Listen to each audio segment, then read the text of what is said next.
अशी नवनवीन कीर्तने व प्रवचने ऐकण्यासाठी आमच्या चॅनलला लाईक, शेअर व सबस्क्राईब करा. ब्रह्मानंदं परमसुखदं केवलं ज्ञानमूर्तिं द्वन्द्वातीतं गगनसदृशं तत्त्वमस्यादिलक्ष्यम् एकं नित्यं विमलमचलं सर्वदी साक्ष्यभूतं भावातीतं त्रिगुणरहितं सद्गुरुं तन्नमामि. विनायकं गुरुं नौमि साखरे नाम विश्रुतम् येषां चरण सान्निध्यात् जीवा मुक्ता भवन्ति. साखरे वंशविख्यातं ज्ञानदानपरायणं विनायकं गुरुं वन्दे भवबन्धविमुक्तये. नमो ज्ञानेश्वरा निष्कलंका जयाची गीतेची वाचिता टीका. ज्ञान होय लोका अतिभाविका ग्रंथार्थिया. प्रतिवर्षाप्रमाणे संपन्न होणारा हा नामोत्सव भगवान श्रीकृष्ण जन्माष्टमीचा सद्गुरु पूर्णानंद महाराजांच्या कृपाशीर्वादाने आणि याच नामोत्सवामध्ये संत सम्राट श्री ज्ञानेश्वर महाराजांचाही जन्मोत्सव संपन्न होत आहे. आणि त्यांच्या जन्मोत्सवाला आज 750 वर्ष पूर्ण होत आहेत. सप्तशताब्दी सुवर्ण महोत्सव. आणि त्या निमित्ताने काही ज्ञानोबरांची सेवा आपल्याला घडावी. आता त्यांची सेवा आपण कोणत्या रूपाने करावी? आपण त्यांची सेवा नेहमी करतोच. ज्ञानेश्वरीचं पारायण करणं म्हणजे ज्ञानोबरांची सेवा आहे.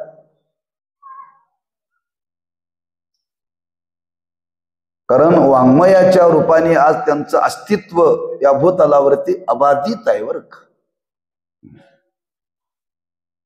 लौकिक दृष्टीने शरीराने जरी संत या भूतलावरती नसले तरी वाङ्मय तनु संतांची या भूतलावरती आहे.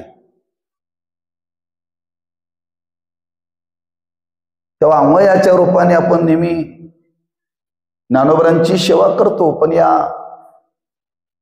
पर्व काळाच्या निमित्ताने काही त्यांच्या आत्मचरित्रात चिंतन घडावं. त्या आत्मचिंतनातून काही आपल्या जीवनामध्ये बोध व्हावा, समाजाला बोध व्हावा आणि होणं आज गरजेचं आहे. स्वतःचं चरित्र रूपाने समाजामध्ये जर प्रगट व्हावं असं वाटत असेल तर संतांच्या चरित्राचं आपण आज अवलोकन केलं पाहिजे, चिंतन केलं पाहिजे. कारण या त्रिभुवनामध्ये संत जीवन हे आदर्श जीवन आहे बरं का.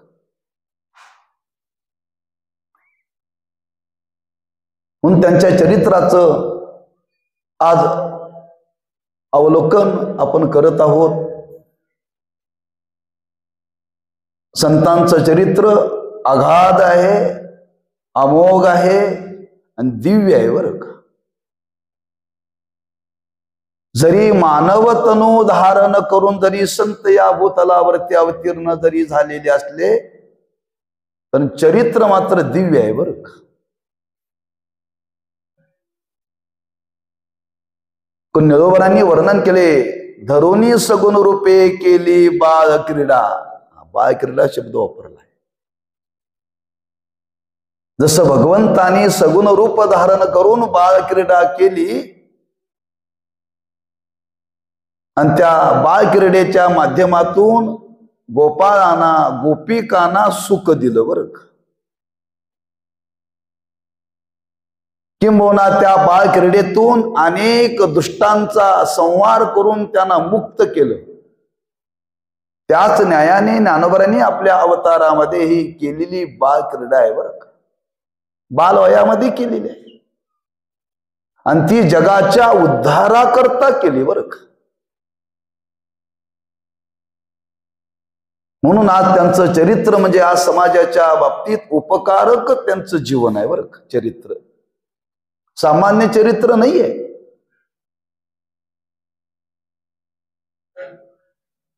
निळोबारांनी वर्णन केले, अहो त्यांच्या नुसता नावाचा घोष केला तर कळी काळाचा संबंध जीवनामध्ये राहत नाही. निरामने ज्यांच्या नामे करिता घोष, नात ती दोष कळी काळाची. त्यांच्या नामाचा उच्चार करण्याने जर कळी काळाचा संबंध जीवनामध्ये राहत नाही तर त्यांच्या चरित्राचं चिंतन करण्याने काय फल मिळेल हो? तेच फल मिळेल. किंबहुना त्यांच्या चरित्राचं चिंतन करण्याने मनावरती काहीतरी चांगले संस्कार होते.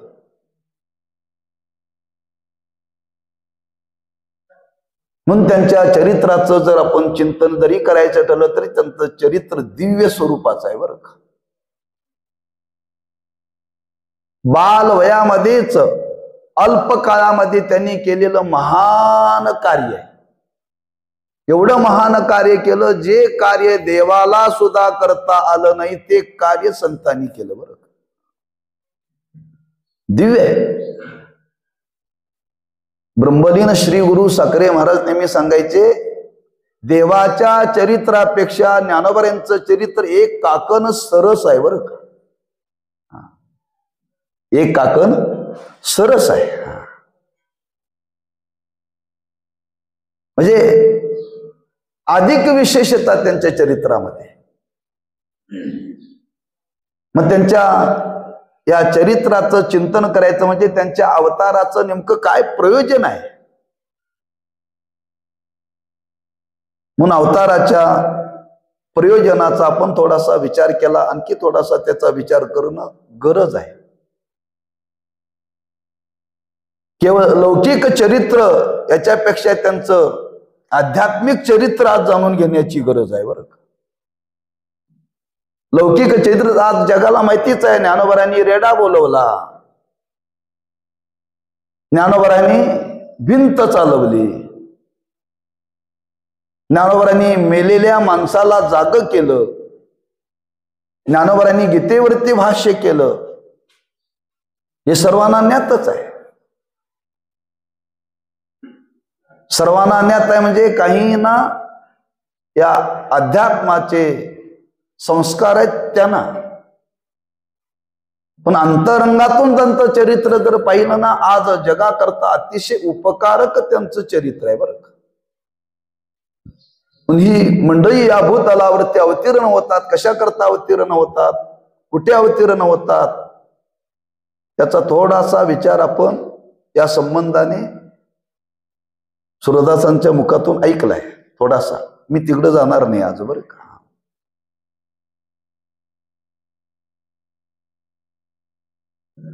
त्यांच्या मात्या पित्यांचं वर्णन परवा केलं ना. अजून मला त्याच्या मागच आहे थांबायचं आहे बरं का. त्यांच्या अवताराचं प्रयोजन काय आहे जाणून घ्यायचं आहे. कारण त्या संतांच्या अवताराचं प्रयोजन सांगत असताना तुकोबारांनी वर्णन केले, पवित्र ते कुळ पावन तो देश, जेते हरीचे दास जन्म घेते.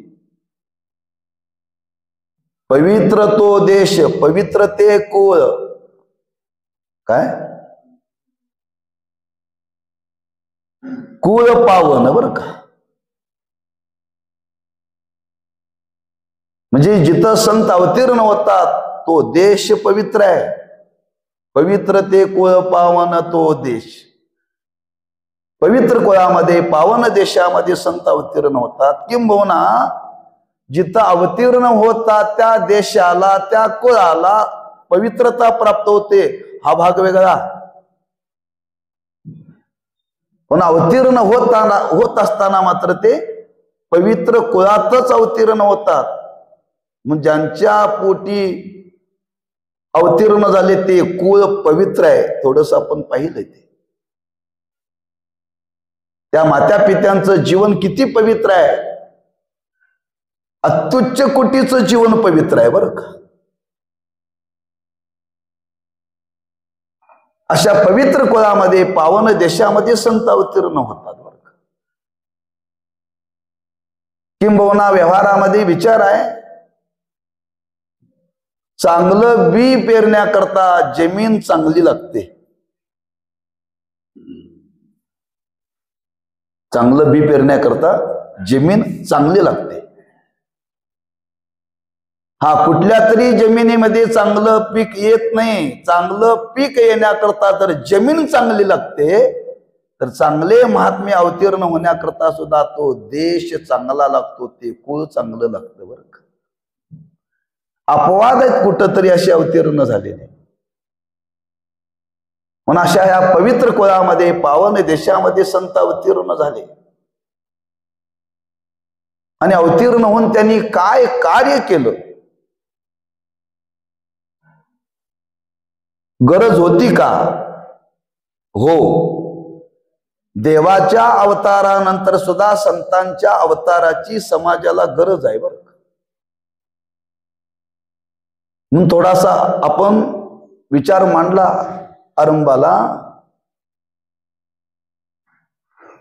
देव दुष्टाचा संहार करतो आणि संत दुष्टाचा दुष्टपणा घालवतात. दुष्टाचा संहार केला तरी पुन्हा दुष्ट जन्माला येतात बरं का.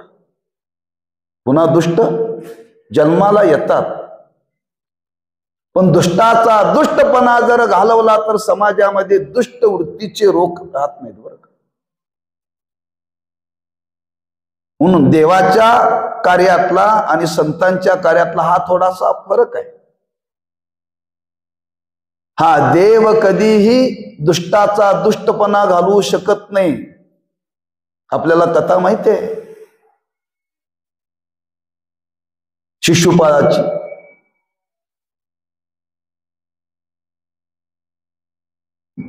शिशुपाळाने एवढे अपराध केले. देवानी त्याच्या मायबापाला वचन दिलं, त्याचे मी 100 अपराध सहन करतो, त्याच्या पुढे 100च्या 1 पुढे गेला की मी सहन करणार नाही. देवाजवळ सहनशीलता कमी आहे, पण संतांच्या जवळ सहनशीलता फार आहे बरं का. म्हणून नेहमी विचार घ्या, जगण्याकरता सहनशीलता लागते. आणि ते आपल्या अवतारातून संतांनी जगाच्या समोर आपल्या अवतारातून जगत असताना सहनशीलता कशी असावी याचा एक आदर्श समाजामध्ये निर्माण केला बरं का. हे संतांच्या जीवनातले पैलू आहेत. म्हणून देव दुष्टाचा संहार करतो, पण संत मार्त दुष्टाचा दुष्टपणा घालवतात बरं का. जे खळांची व्यंकटे सांडो वर्णन केलंय. म्हणून त्यांच्या अवताराचं प्रयोजन फार महान आहे बरं का. महान आहे. पण देव ज्या ज्यावेळी अवतीर्ण होतो, अवतीर्ण होऊन काय करतो, प्रत्येक युगामध्ये देव अवतीर्ण होतो. संत सुद्धा प्रत्येक अवतारामध्ये युगामध्ये अवतीर्ण होतात. पण अवतीर्ण होण्याचं एक कारण सांगितलेलं आहे. तुकोबार आपल्या अभंगातून बोलून गेले, आम्ही वैकुंठवाशी आलो याची कारणाशी, बोलिले जे ऋषी साच वर्ताया आणि भावे वर्ताया. आम्ही वर्तन करून दाखवण्याकरता आलो. केवळ संत जगाला सांगण्याकरता आले नाहीत बरं का. म्हणून संतांच्या जीवनामध्ये दोन शक्ती आज आपल्याला पाहायला मिळतात, एक शब्द शक्ती आणि दुसरी जीवन शक्ती. संतांनी शब्द शक्तीच्या पेक्षा समाजाचं परिवर्तन करण्याकरता जीवनशक्तीचा वापर अधिक केला बरं का. समाजाचं परिवर्तन करण्याकरता शब्दशक्तीचा फार परिणाम समाजाच्या मनावरती होत नाही, पण जीवनशक्तीचा फार मोठा परिणाम समाजाच्या मनावरती होतो. एखादा विद्वान आहे आणि त्या विद्वत्तेच्या भरावरती तो शब्दातून बरंच काही समाजाला सांगू शकतो. लोक ऐकण्यामध्ये मंत्रमुग्ध होतात. फार सुंदर सांगितलं, फार सुंदर सांगितलं. वेळ कळाला नाही, दिवस कळाले नाहीत, पण परिवर्तन काहीच झालं नाही बरं का. शब्द शक्तीचा परिणाम समाजावरती होत नाही. समाजावरती जो परिणाम होतो तो जीवनशक्तीचा परिणाम होतो बरं का.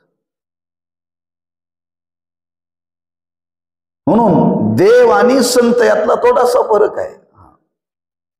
ब्रह्मलीन श्री गुरु साखरे महाराजांनी वर्णन केले, देव म्हणजे पित्याच्या ठिकाणी आहे आणि संत म्हणजे आईच्या ठिकाणी आहेत बरं का. पित्याचं बोलणं थोडस कडक असतं, आईचं बोलणं थोडं मृदू असतं बरं का. हे आपल्याला देवाच्या आणि संतांच्या अवतारातून याचं दर्शन घडेल बरं का. नंतर ज्ञानोबांना माऊली म्हटलं. का माऊली म्हटलं? आईचं हृदय आहे म्हणून देव पित्याच्या ठिकाणी आहे आणि संत आईच्या ठिकाणी. बाप मुलाला मारतो, आईही मुलाला मारते, पण मारत असताना त्याच्या मग अंतःकरणामध्ये कळवळ असतो. नुसता कळवळ नाही. तुकोबारांनी वर्णन केले, बालकाचे चाली माता जाणोनी पाऊल घाली. त्या बालकाला चालता यावं म्हणून आई स्वतः पाय टाकते बरं का. असा पाय टाक, असा पाय टाक. म्हणजे बालकाला चालता यावं म्हणून पहिल्यांदा चालून दाखवते. त्या समाजातल्या अज्ञान रूपी बालकाला चालता यावं म्हणून प्रत्येक गोष्टीचं आचरण करून जगाला दाखवलं संतांनी. हे विशेषत्व आहे म्हणून शब्द वापरला, साच वर्ताया आणि भावे वर्ताया. जे वर्तन करून दाखवलं ते खरं वर्तन करून दाखवलं बरं का. आणि जे वर्तन करून दाखवलं ते भावपूर्वक जे वेदांनी सांगितलेलं आहे. श्रुती स्मृतीचे अर्थ आपण होनी मूर्त, अनुष्ठाने जगा देत वडील जे हे नाम संत बरं का. त्या शास्त्राचे वेदाचे विचार समाजाला कळणार नाहीत, कळण्यावरती बुद्धी नाहीये. बहुतांश लोकांना शास्त्र म्हणजेच काय माहिती नाही, वेद म्हणजेच काय माहिती नाही. त्यात काय लिहिलंय ते पुढं राहिलं बाजूला, पण त्याचं अनुकरण मात्र संतांनी समाजाकरता केलं बरं का. म्हणून साच वर्ताया, वर्तन करून दाखवण्याकरता संत या भूतलावरती आले. म्हणून त्या ज्ञानोबांच्या जीवनाकडे जर पाहायचं असेल तर त्या ज्ञानोबांनी समाजाकरता काही गोष्टीचा जीवनामध्ये स्वीकार केला बरं, स्वीकार केला. धर्म म्हणजे काय, नीती म्हणजे काय, त्या धर्माचं वर्तन केलं, त्या नीतीचं वर्तन केलं. लक्षात ठेवा, कारण शास्त्रामध्ये असं वर्णन केले, धर्म आणि नीती हे दोन्ही एकत्र नांदले पाहिजेत,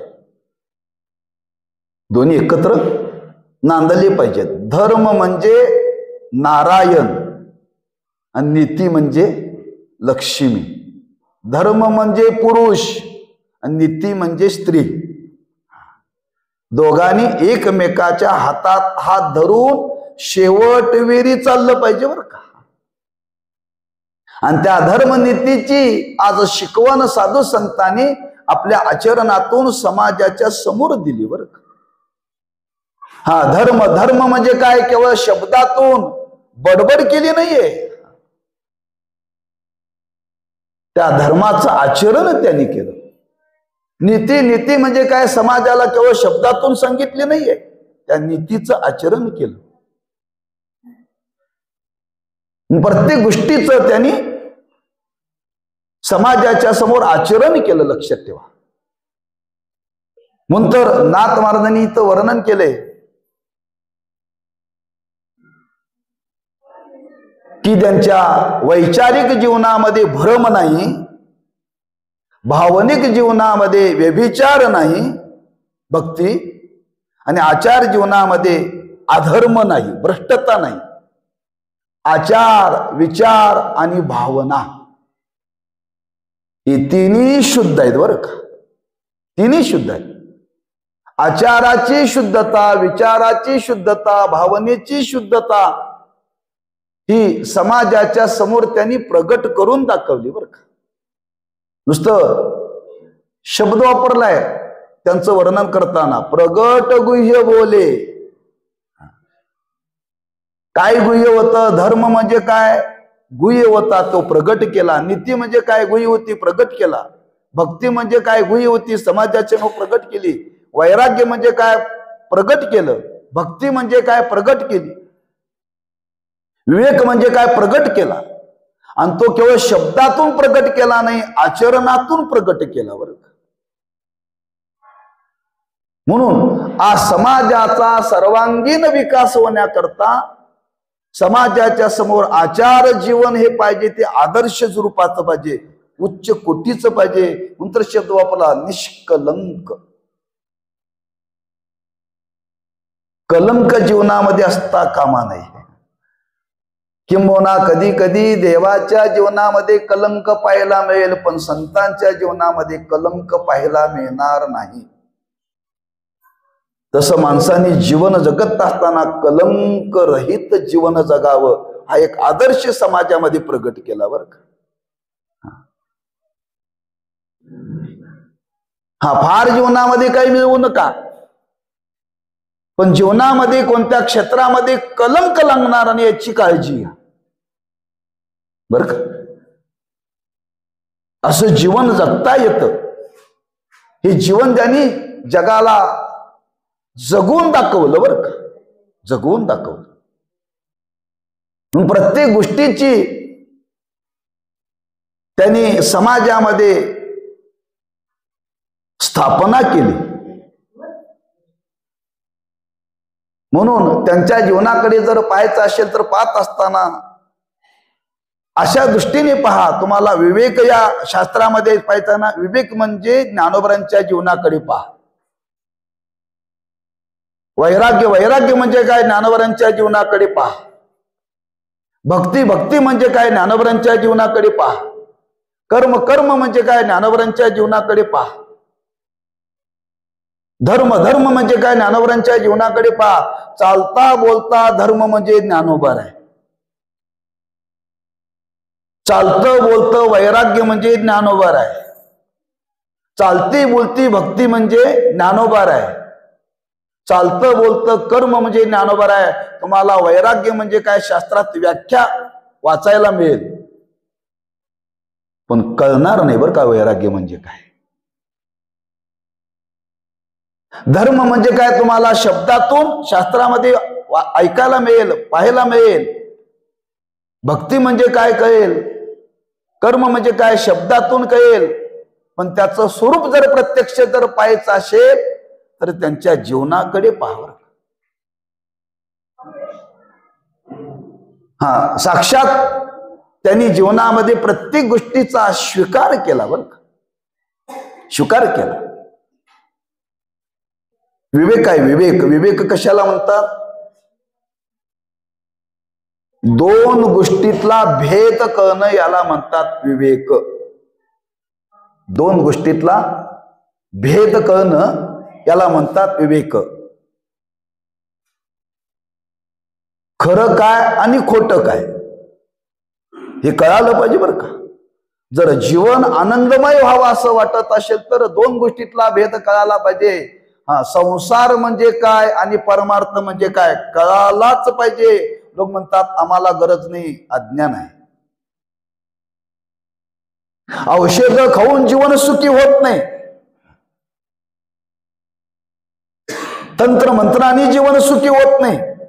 त्या गोष्टीचं ज्ञान जर आपल्या जीवनामध्ये झालं तर एक वागण्याची दिशा मिळते, त्या वागण्यातून जीवन सुखी होतं. पण हे वागणं कसं आहे, हा विवेक म्हणजे काय कसा आहे, हा वाचून कळणार नाही. पण ज्ञानोबरांच्या जीवनाकडे पाहिल्यानंतर कळेल. विवेक सागरा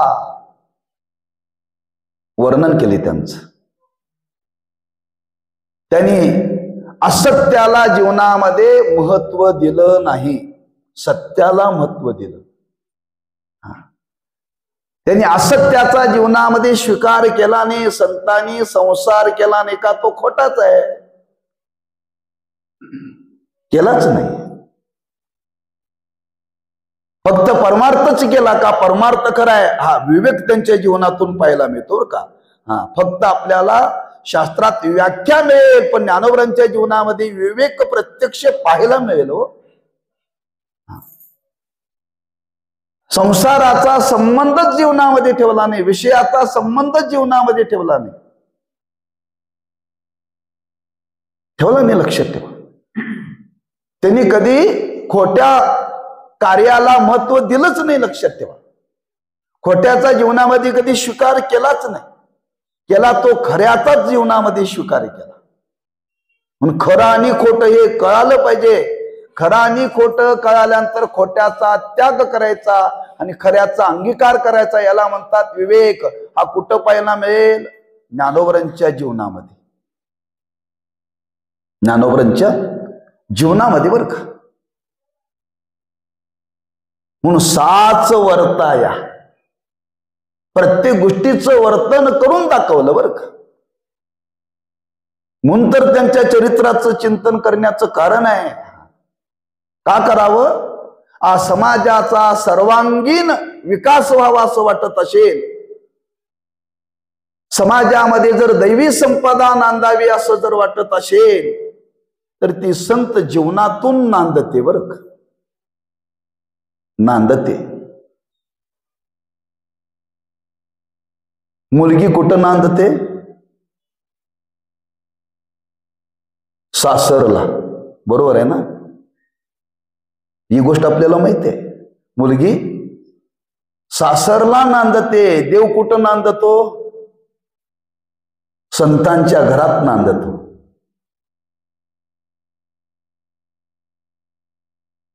हे पाहायला मिळतं त्यांच्या जीवनातून बरं का. नांदे तया घरी दैवत पंढरीचे. म्हणजे आम्ही तुम्ही नांदण्याकरता आलो, पण आमच्या घरात देव नांदायला आला पाहिजे बरं का. आणि तो देव नांदण्याकरता काय जीवनामध्ये केलं पाहिजे याचं दिग्दर्शन संतांनी आपल्या आचरणातून समाजासमोर ठेवलं. त्यातलं पहिलं चरित्र म्हणजे ज्ञानोबरांचं आहे. म्हणून आचाराची पहिली स्थापना आपल्या आचार जीवनातून पहिला हा विचार सांगणारा जगाच्या पाठीवरती एकच अवतार ज्ञानोबरांचा. ज्ञानदेवे रचिला पाया, आचाराची बरं का. केवळ विचारातून पाहू नका, विचाराची तर आहेच,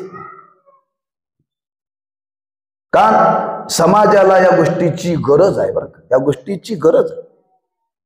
आणि ज्या गोष्टीची गरज आहे ती प्रत्येक गोष्ट त्यांनी समाजाकरता केली, स्वीकार केला त्याचा त्यांनी जीवनामध्ये विचारपूर्वक बरं का.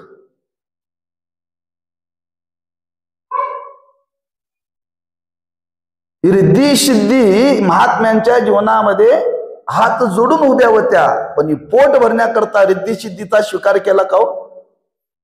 का नाही केला? काही प्रसंगामध्ये केला, काहींची बुद्धीची घमंडी जिरवण्याकरता बरं का. पण सामान्य लोकाला बघा ना, ज्यांनी जगाला एवढं ज्ञान दिलं,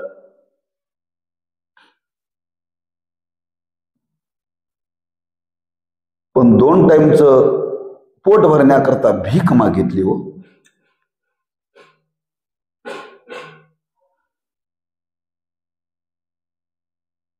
कारण काय? आपण संन्यास घेतलाय, संन्यासाचा स्वधर्म आहे भिक्षा मागून जीवन जगावं.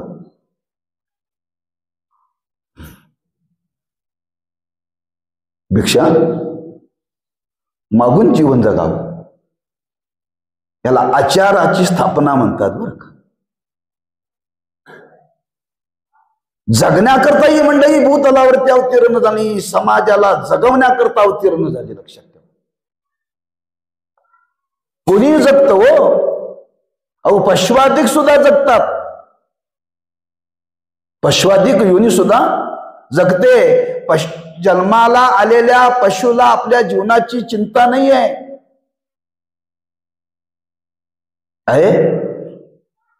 म्हशीला रेडकू झाल्यानंतर त्या रेडकोला काय आपल्या आयुष्याची चिंता आहे?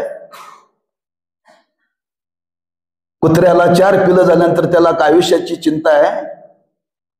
उंदराला डझन नंबर झाले तर काय चिंता आहे? जगण्याकरता नाही जीवन. लक्षात ठेवा. जीवन कसं जगावं आणि जीवन कसं जगावं हे जगवणं, हे जीवन जगण्याकरता संत आचाराचा विचार आपल्या आचरणातून समाजाच्या समोर प्रगट केला. साच वर्ताया. म्हणून ज्ञानोबरांचं जीवन दिव्य आहे, दिव्य आहे. प्रत्येक गोष्टीचं दर्शन ज्ञानोबरांच्या जीवनामध्ये होतं. लक्षात ठेवा. स्वधर्म पाहायचा आहे ना, संन्यासाचा स्वधर्म काय? भिक्षा मागून जगलं पाहिजे. शास्त्रामध्ये असं वर्णन केले, संन्याशाने द्रव्याला स्पर्श करू नये. संन्याशाने द्रव्याला स्पर्श करू नये. आणि जर संन्याशाने द्रव्याला स्पर्श केला तर 3 दिवस उपवास करायचा बरं का. अन्न सेवन करायचं नाही. हा स्वधर्म आहे.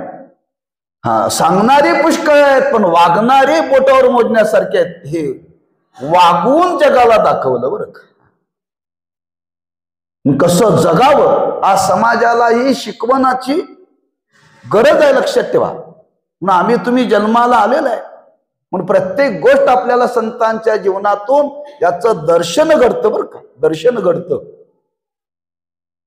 स्वधर्म म्हणजे काय? तुम्ही शास्त्रामध्ये पाहू नका, ज्ञानोबरांच्या जीवनाकडे पहा. विवेक म्हणजे काय? ज्ञानोबरांच्या जीवनाकडे पहा. त्यांनी जीवनामध्ये असत्याचा जीवनामध्ये कधीही स्वीकार केला नाही, सत्याचाच स्वीकार केला बरं. त्या विवेकाच्या पुढं वैराग्याचं वर्णन केले, वैराग्याच्या पुढं भक्तीचं वर्णन केले, त्याच्या पुढं ज्ञानाचं वर्णन केले. काय हे सांगावं लागलं? तर त्याचं वर्णन केले. कालाच्या ओघामध्ये या विवेकाविषयी, या वैराग्याविषयी, या भक्तीविषयी, या ज्ञानाविषयी दांभिकतेची संख्या वाढली. यालाच ज्ञान म्हणतात, यालाच भक्ती म्हणतात, यालाच वैराग्य म्हणतात. अशी फसवणाऱ्यांची संख्या समाजामध्ये वाढली. त्याला दांभिकता म्हणतात बरं का. आणि ही दांभिकता अशी जर समाजामध्ये राहील तर समाजाचा घात होईल. ही दांभिकता समाजातली घालवण्याकरता प्रत्येक गोष्टीचं सत्य स्वरूप समाजाच्या समोर आचरणातून प्रगट केलं बरं का. अरे केवळ सांगणाऱ्याच्या वरती विश्वास ठेवून वागू नका. त्याच्या जीवनामध्ये सांगण्यापुरतच आहे, वागण्यामध्ये नाही. समजावं हा दांभिक आहे, दांभिक आहे.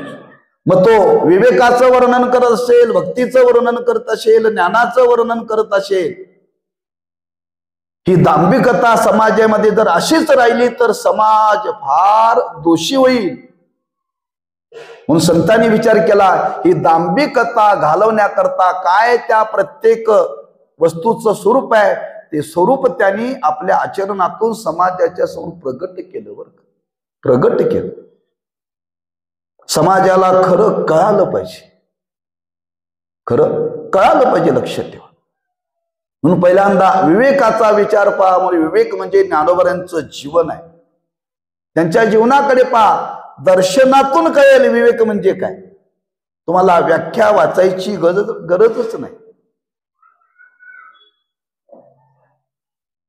त्यानंतर त्या ज्ञानोबांनी जीवनामध्ये वैराग्य म्हणजे काय जगाच्या समोर प्रगट केलं बरं का.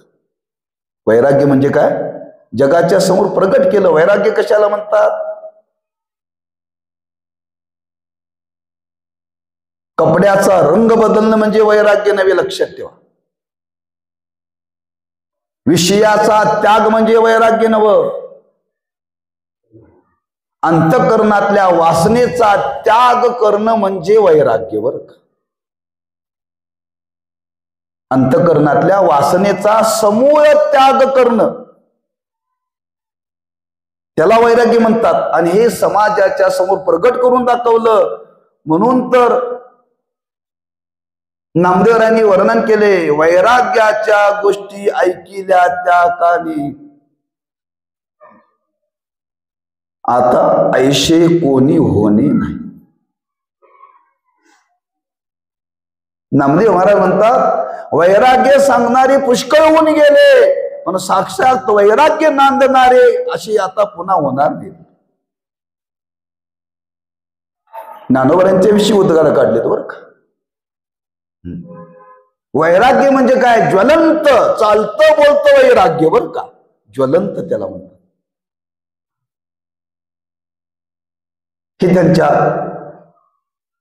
जीवनामध्ये दर्शन घडेल, लक्षात ठेवा. म्हणून वैराग्य कुठं पाहायचं नाहीये, कुठं वाचायचं नाहीये, ते त्यांच्या जीवनामध्येच आपल्याला पाहायला मिळतं. आज का समाजामध्ये वैराग्याची विटंबना होत चाललेली आहे. वैराग्याची विटंबना होत चाललेली आहे. आणि ती वैराग्याची विटंबना थांबण्याकरता केवळ शब्दशक्तीने समाजावरती परिणाम होणार नाही, जीवनशक्तीने समाजावरती परिणाम होणार बरं का. म्हणून स्वतःची जीवनशक्ती समाजाकरता खर्च केली त्या महात्म्याने. काय वैराग्य होतं पहा ना तुम्ही त्यांच्या जीवनामध्ये. अंतरायला घोंगड तरी होतं का? अंतरायला घोंगड तरी होतं का? पांघरायला शाल तरी होती का? किंवा राहायला घर तरी होतं का? होय, वैराग्यच आहे सगळं. अहो, झोपडीमध्ये जगणं म्हणजे वैराग्यच ना. झोपडीमध्ये जगणं म्हणजे मग वैराग्यच. कोणी म्हणून मग झोपडपट्टीवाले वैराग्यवान का? हे ते नाही बरं का. म्हणून दांभिकता तुम्हालाही समाजामध्ये दिसेल. हा, आमच्याजवळ काही नाही, आमच्याजवळ वैराग्यवान आम्हाला म्हणा असं कोणी म्हणेल. वर एक आणि आत एक, त्या दांभिकतेचं वर्णन केलेलं आहे. आत खोटं ठेवायचं आणि वरती खऱ्याचं पांघरून घालायचं, त्याला दांभिक म्हणतात बरं का. संतांनी वर्णन केले, वैराग्याचं पांघरून आत मात्र विषयाची आसक्ती. अंतःकरणामध्ये लोभ, अंतःकरणामध्ये क्रोध, हे सगळे वर फक्त पांघरून वैराग्याचं आहे. म्हणजे वरती सत्याचं पांघरून आहे, आत मात्र असत्य भरलेलं आहे, त्याला दांभिक म्हणतात. सत्यात काय वर्णन केले? दंभाचं वर्णन केले ज्ञानोबांनी. सत्याचा भोकसा काढिला, माझी असत्य तृण कुटा भरिला, तैसा दंभू रुडविला जगी. हा, दांभिक लोकांची संख्या वाढली आणि ती दांभिकता समाजामध्ये अशी जर राहिली ना, त्याचं समाजामध्ये फार मोठं नुकसान आहे. आणि ते समाजाचं घडू नये म्हणून त्या वैराग्याचं स्वरूप काय त्यांनी प्रत्यक्ष समाजाच्या समोर प्रगट केलं. तुकोबारांनी नव्हे वैराग्य सोपारे. हा, महाराजांनी वर्णन केले, बोल बोलता वाटे खरे, पुढं बोल बोलता वाटे सोपे, करणे करता तीर कापे. नव्हे वैराग्य रे सोपारी, मज बोलताना वाटे काही खरे. असं वैराग्याचं वर्णन करणारे पुष्कळ आहेत, पण साक्षात वैराग्य काय हे जर बघायचं असेल तर करणे करटा तीर कापे, तुकोबरांचा शब्द आहे. म्हणून ज्ञानोबांच्या जीवनामध्ये ज्वलंत वैराग्य होतं, ज्वलंत वैराग्य होतं, लक्षात ठेवा. म्हणून वैराग्याचं दर्शन, विवेकाचं दर्शन, स्वधर्माचं दर्शन, त्या विवेकाच्या दर्शनातून समाजाचं परिवर्तन आहे. त्या स्वधर्माच्या दर्शनातून समाजाचं परिवर्तन आहे, विवेकाच्या दर्शनातून समाजाचं परिवर्तन आहे. समाजाचं परिवर्तन हे जीवनशक्तीतून होतं आणि ती जीवनशक्ती संतांनी समाजाच्या समोर प्रकट केली. म्हणून ज्वलंत वैराग्य ज्ञानोबरांच्या जीवनामध्ये होत. का होतं तुम्ही ऐकलं असेल. ज्यांच्या पोटी जन्माला आले त्यांच्याही जीवनामध्ये ज्वलंत वैराग्य होतं बरं का. विठ्ठलपंतांच्या जीवनामध्ये सुद्धा वैराग्यच होतं. नवे नवे वैराग्य म्हणजे काय, विठ्ठलपंतांचं जीवन पाहावर का.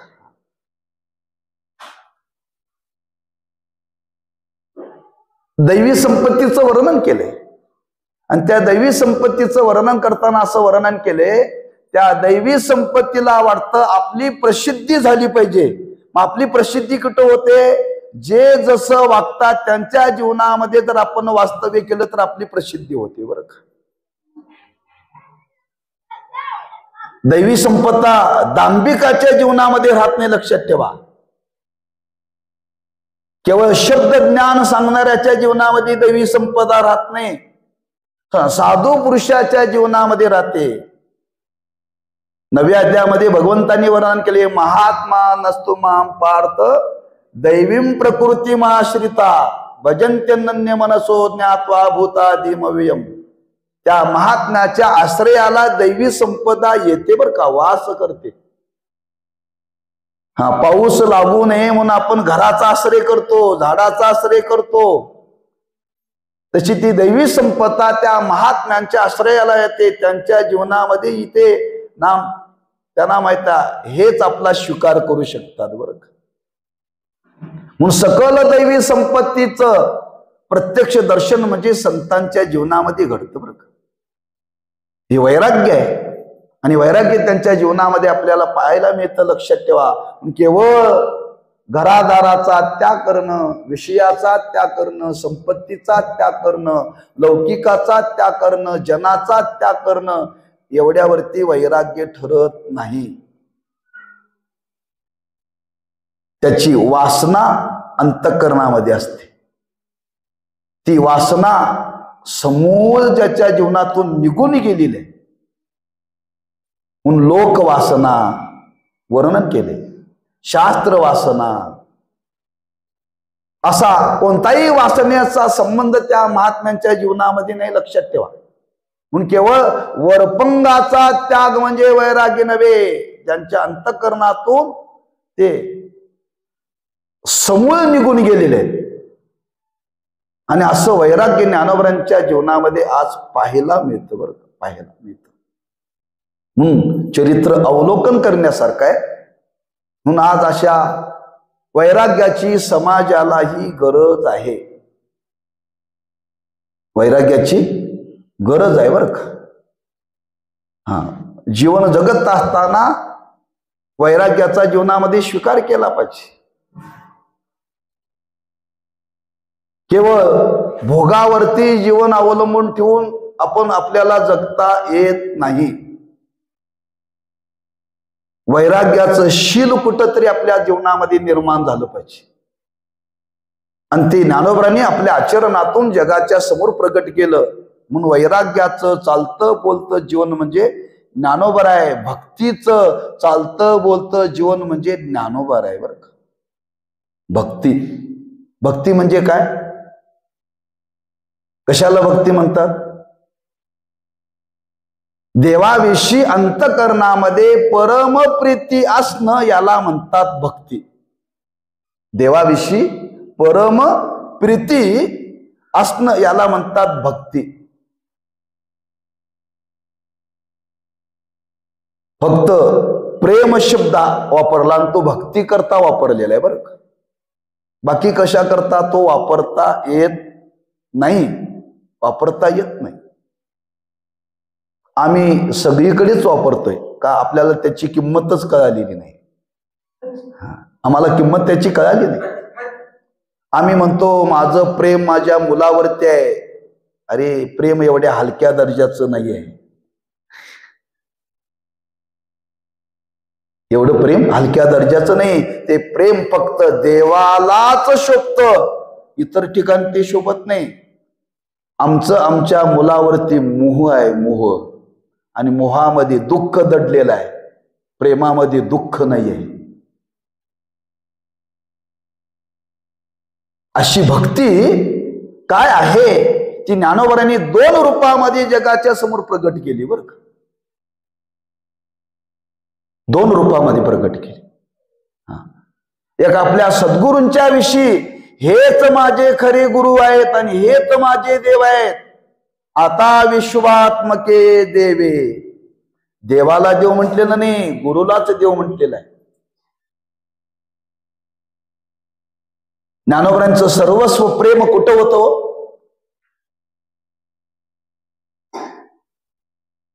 आपल्या गुरुदेवांच्या ठिकाणी होतं. लक्षात ठेवा, गुरुदेवांच्या विषयी. ज्या मात्या पित्यांच्या पोटी जे अवतीर्ण झाले त्यांच्याविषयी होतं, पण त्याच्यापेक्षा अनंत पटीनं प्रेम ज्ञानोबांच्या जीवनामध्ये आपल्या सद्गुरूंच्या विषयी होतं. जसं सद्गुरूंच्या विषयी प्रेम होतं तसं देवाविषयी प्रेम होतं बरं का.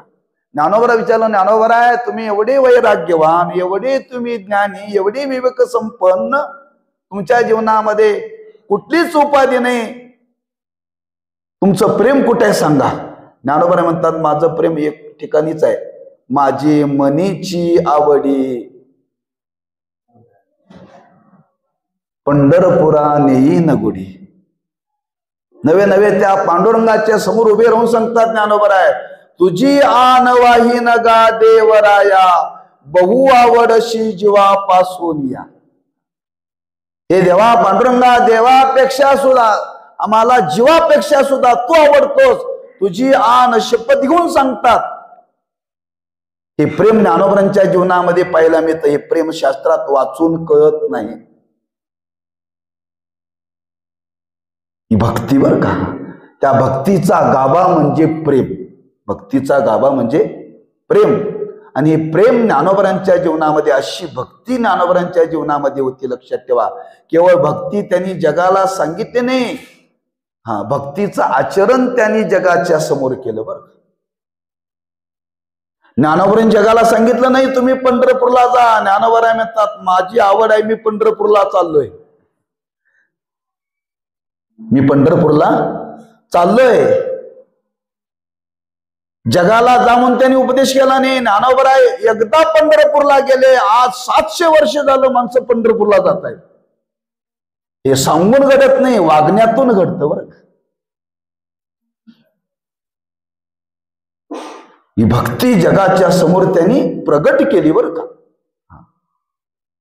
मला आता काही गरज नाही आहे, मी ज्ञानी आहे, मी तृप्त आहे, माझ्यावरती गुरूंची कृपा झालेली आहे, मला आता कशाची गरज नाही असं म्हणून ज्ञानोबा बसले नाही. ज्ञानोबांनी विचार केला, आज भक्ती जर समाजामध्ये, जर अंतःकरणामध्ये रुजवायची असेल तर त्या भक्तीचा स्वीकार आपण केला पाहिजे. केवळ जगाला सांगून चालणार नाही, सांगून चालणार नाही. त्या म्हणून भक्ती त्यांच्या जीवनामध्ये प्रगट झाली. लक्षात ठेवा. म्हणून भक्ती जर जीवनामध्ये पाहिजे असेल तर ज्ञानोबांच्या जीवनाकडे पहा. चालती बोलती भक्ती, नुसती भक्ती नव्हे, 9विध भक्तीचं वर्णन केले. आणि त्या 9विध भक्तीचं वर्णन करत असताना ज्ञानोबांच्या जीवनामध्ये जी भक्ती होती ती अशी भक्ती होती, देव आणि गुरु हे वेगळे नाहीत. देव आणि गुरु हे वेगळे नाही. 13व्या अध्यायामध्ये ज्ञानोबारांनी या नवविध भक्तीचं वर्णन केले बरं का. फार वर्णन केले, फार वर्णन केले. ज्ञानोबाराय म्हणतात, ज्या मातीमध्ये माझ्या गुरूंनी वास्तव्य केले त्या जागेची माती जरी मी माझ्या कपाळाला लावली तरी माझ्या जीवनाची कृतार्थता आहे. काय प्रेम असेल गुरूंच्या विषयी पहा. ज्या मातीमध्ये वास्तव्य गुरूंनी केलं ती माती सुद्धा मला प्रिय आहे म्हणतात. ती माती सुद्धा मला प्रिय आहे. नवे नवे माझे गुरु उभे आणि त्या गुरूंच्या अंगावरचा वारा माझ्या अंगावरती आला तोही मला प्रिय आहे म्हणतात. याला म्हणतात भक्तीवर. ही सांगून लोकाला कळत नाही, ती आचरणातून जगाच्या समोर ज्ञानोबारांनी ठेवली बरं का. म्हणून साच वर्ता या वर्तन करून दाखवण्याकरता ही मंडळी भूतलावरती आली. म्हणून अवताराचं प्रयोजन काय पहा बरं का. मी अजून प्रयोजनामध्येच आहे. म्हणजे ज्ञानोबारांच्या अवताराचं प्रयोजन काय? केवळ जगाला शब्द शक्तीचा वर्षाव करण्याकरता ज्ञानोबारांचा अवतार नाही, जीवन शक्तीचा वर्षाव करण्याकरता. नवे नवे त्यांची जीवन शक्तीची ही जीवन गंगा आजही आहे. ज्ञानोबारांच्या अवताराला 750 वर्षे पूर्ण झाली. अजूनही ज्ञानोबारांची ज्ञानेश्वरी वाचावी वाटते का? जीवन शक्ती याच्या मागे. त्यांच्या अवताराला 750 वर्ष झाले तरी ज्ञानोबाराय अजून आहेत असंच वाटतं. किंबहुना त्या ज्ञानोबारांना आम्ही पाहिलेलं आहे असंच वाटतं बरं का. का? त्यांची जीवनशक्ती या वाङ्मयामध्ये.